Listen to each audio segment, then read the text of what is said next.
everybody, back again, and today we are working once again on the Greatsword, the Ultra Greatsword, the Cloud Strife Buster Sword inspired Greatsword, the holy crap, what am I thinking, why am I making this? So if you missed them, in the first two videos we made the handle out of a piece of gigantic all thread for house foundation.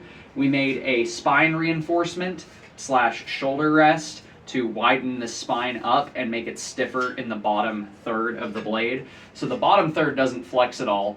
The third right above it flexes a bit, and then it gets very flexy right up here towards the tip. So basically, it acts a lot like a regular sword would in terms of flex.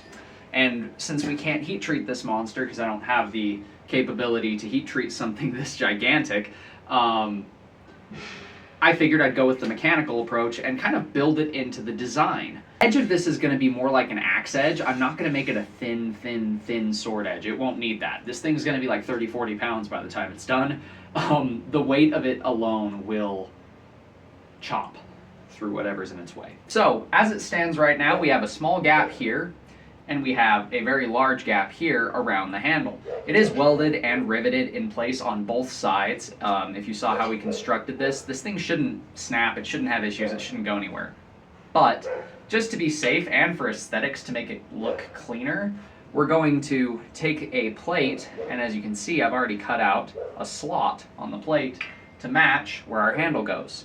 What we're gonna do is we're gonna forge it down against the existing hardware, so it will have some three-dimensional effects to it, so to speak. It'll sink down right where this line is. It's going to shrink and then mate with the blade there. And then here it's going to shrink in a little bit as well, down into this recess. And then it's going to get welded along the edges. This interior space, if I can avoid it, won't be welded because I don't want to mess up my rivet. I'm just going to forge it down. That way it has almost a two-piece aesthetic. But this is going to lock around each lip on the handle, adding just that much more strength and places for it to absorb shock.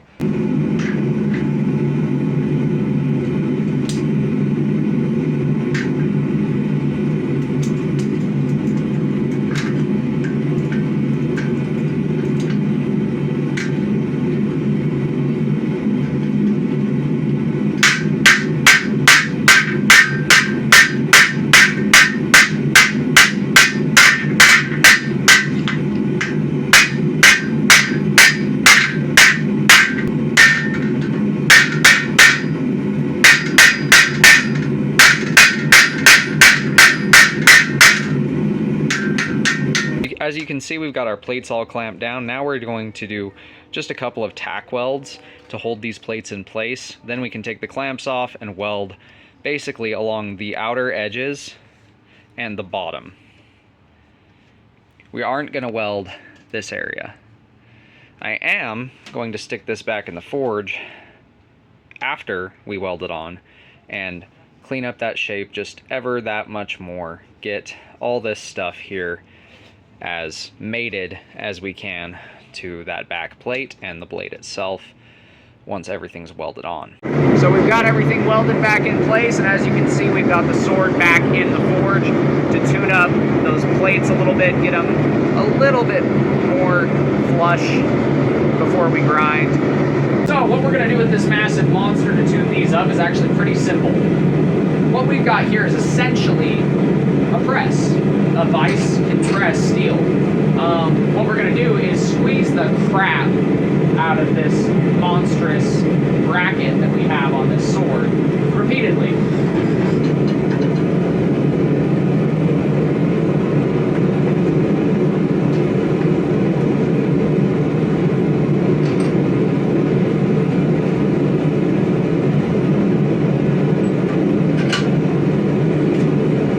And what this is going to do for me is essentially act like a press.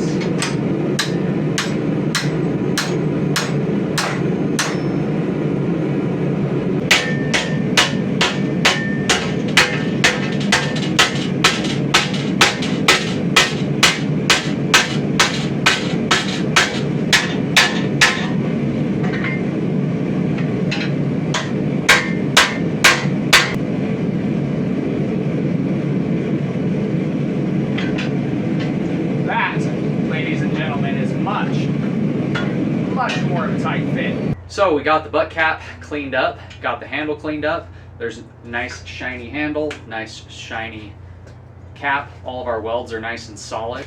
No screw up spots in the welds, so that's great all the way through. The handle is actually welded like a cross guard here, and then this welds all the way around this part of the blade, so none of this can really flex or move at all. This is one solid chunk. Remember, this is welded to the blade underneath this and riveted through the blade and itself, so that's an extremely strong attachment point on its own. And then I went ahead and reinforced it with this entire cap, so nothing is going to happen. And it also has this coming down the spine on the inside, so it's a chunky thing back here and a tapered thing in front.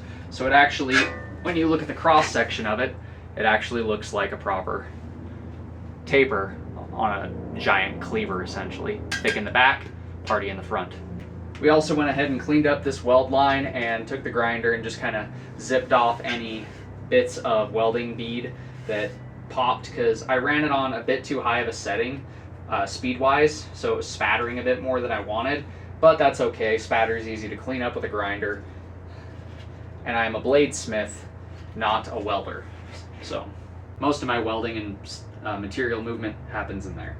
But that does it for today's video. If you guys liked what you seen, do me a favor, do that thing right there. And until next time, God bless, stay sharp out there. If you're looking for a custom knife, sword, form, whatever, check out the Etsy store. The link will be at the end of the video. And me and this ultra great sword will see you guys in the next one.